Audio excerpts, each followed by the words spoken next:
Looking back at my career, I can go from, of course, the Giro Tour and the Worlds of '87 would be the highlights, of course, but, for me, I look back at my career as being, the highlights being 13 years long, from '81 to '93, and everything that happened during that period was basically an incredible journey for me. But it was good times, it was bad times. Even the bad times were good times because it made the future better. So for me, it's difficult to pinpoint a highlight, but of course '87 would be, of course, the highlight for everybody because it's that was the year I basically made history by becoming the second person in the history of cycling to winning the Giro Tour and the Worlds in the same year. Wonderful, and I guess returning home must have been a big celebration. Returning home was an incredible thing altogether. Like when I was told I was going home for a civic reception, I thought, well, I'm going to look stupid going home, and all the Irish people are all in Paris at the finish of the tour. So who's going to be at home?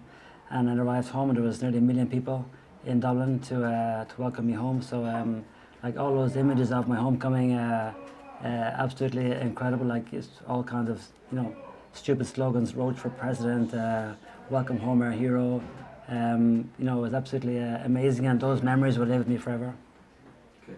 Is there anything is there any superstitions that you carry as a cyclist in the lucky charm? No, but I used to, every time I'd go to start a race, I'd always kiss my medal and send it across. I do it today. Whenever I'm doing something, it's just something I had. And if you look at any footage of me when I'm racing, obviously before time trials, that was the last thing I always did. It was basically just to kind of keep me safe.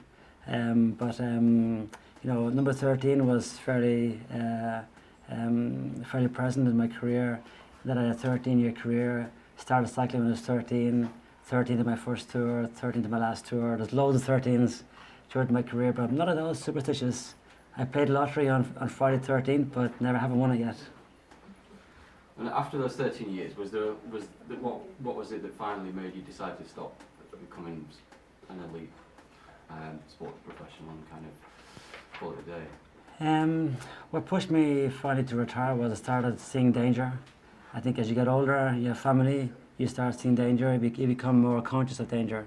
And in this sport, when you start backing off, it gets dangerous because I was going down hills, for example, and I was saying, oh, maybe there's water on the corner, or maybe there's gravel on the corner, or maybe it might fall off.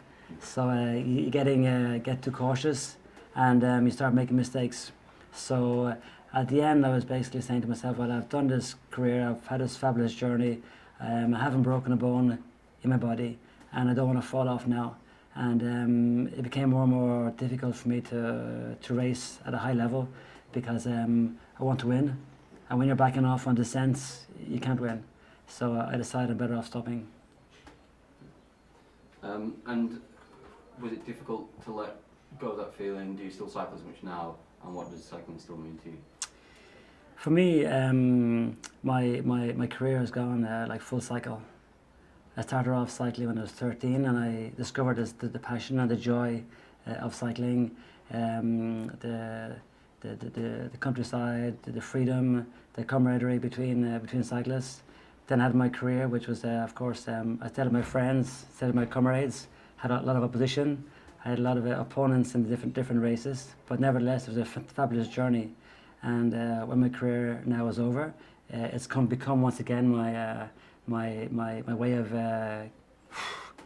letting the air out, enjoying life, enjoying my cycling, and I love riding bikes with my kids, with friends. I organise cycling holidays when I'm with my people, my clients on my holidays. I love riding my bike with them. So for me, it's about sharing my passion now more than anything else. It's it's an incredible sport, and I think you really have to kind of do it to believe it. But for me, I'm just delighted that somebody one day said, Stephen, ride your bike. It's good fun, and here I am today. Well, when you're talking about people I would meet, there'll be kind of kids who are getting into cycling. I wouldn't be giving them the same advice as I'd be giving to a kind of 40, 50-year-old client that's coming out to my camp for a holiday. The guy coming out that's 45, 50 out to a camp, I was saying to him, enjoy it. Just make sure you don't overdo it. because you know, it's fun, but you know, you can't become a professional at starting off cycling when you're 50, but you can have a good fun on it, you can enjoy it. When a young kid comes out, I'll be telling him, you know, just to enjoy it, because the day is going to come when you're going to have to start looking at the heart monitor, the watt meter, your diet, and that's when it gets complicated and it gets kind of a bit messy, and you've got to be very dedicated. So when you're a young kid, just to enjoy it, and you have a natural fitness, so enjoy it, and then hopefully then if your time does go on and you have an opportunity, well then you will you'll have the kind of you'll have the courage then to actually to knuckle down and look at the watts, look at your heart monitor, and do the high tech training that's needed to get there. And how have you? Oh, right, sorry. Yeah. Mark? Interview 5, take 2. No take on the board. Yeah, no, you. That's what I'm just saying, Sam. Okay, quiet. So, what's it like? What have the past few days been like? Have you enjoyed riding with the guys, and how's it to be riding around southern Spain this time of year? Well, you know, riding around this area has been absolutely magnificent, and I must say when I was asked by Dare2B to come along and join Tim Harris, Angelo Furlong, and Oscar Perro, I thought, well, okay, well, I know Tim Harris, but the other guys I don't know. But generally, when cyclists get together, it's never a dull time, and you know, different nationalities, the language, sharing the passion. But you know, it's always interesting to discover these things, and I must say that I'm not at all disappointed, because I've had 3 fantastic days. I mean, I've learned more about the individuals that I learned in the 12 years I rode my bike with them, with the guys, some of the guys. So you know, I never knew Furlong was a European champion for mountain biking. I never knew Oscar Perro could do a wheelie on the back wheel. You know, you see all these things and you say, well, yeah.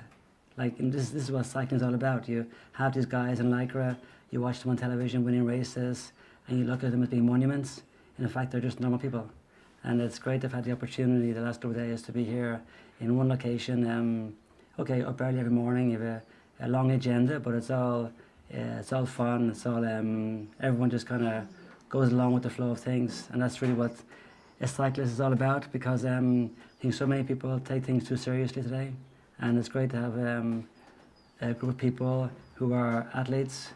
There's sound people, there's cameramen, there's sponsors, there's partners, there's suppliers, there's clients, all together here to make one production. And it's amazing how everybody gets on together. So I'm really, really delighted that I've come here. And unfortunately, it's coming to an end. Such a charmer. That was brilliant. Okay, that's amazing. So, yeah, Lucy. You can name drop it, don't you?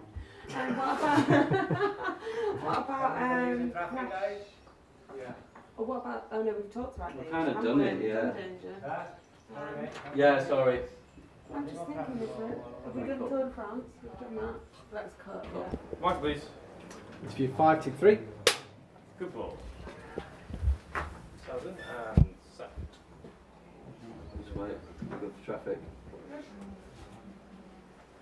It's having a snooze. On the roll. Sorry.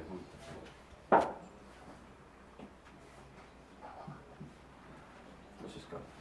So since you stopped after the 13 years of being a professional athlete, have you got any guilty pleasures nowadays?